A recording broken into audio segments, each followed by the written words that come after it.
Praise the lord. నీ తల్లిని నీ తండ్రిని సన్మానించు. ప్రస్తుత దినాల్లో చాలా మంది ఇది పాత నిబంధన, క్రొత్త నిబంధన కాలంలో అలా చేయవలసిన అవసరం లేదని బోధిస్తూ ఉన్నారు. అదే నిజమైతే యేసయ్య సిలువలో తన తల్లి ఎడల తన బాధ్యతను నిర్వర్తించాల్సిన అవసరం ఉండేదే కాదు. కనబడుతున్న తల్లిని తండ్రిని ప్రేమించలేని వాళ్ళం కనబడని దేవుణ్ణి ఎలా ప్రేమించగలం? నిజ క్రైస్తవులముగా కని పెంచిన వారిని కనిపెట్టుకుని ఉందాం. ప్రతి వ్యక్తి జీవితంలో అమ్మ ఒక ప్రాధాన్యత కలిగినది. ఆ అమ్మ కోసం ఈ పాట.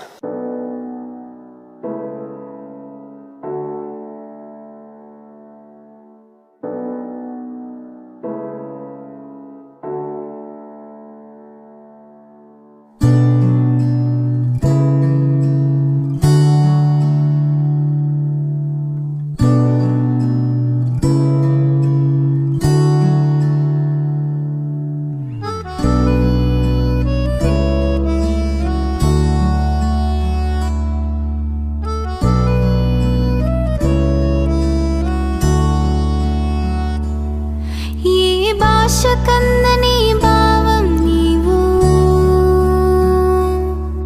వెలకట్టలేని ముత్యం నీవు, దేవుడిచ్చిన వరమే నీవు, తీర్చలేని రుణం, ఎదలో దాగిన పలుకే నీవు, నా ప్రేమకు తొలి రూపం. అమ్మా, నిన్ను మించిన బంధం ఏదియులే.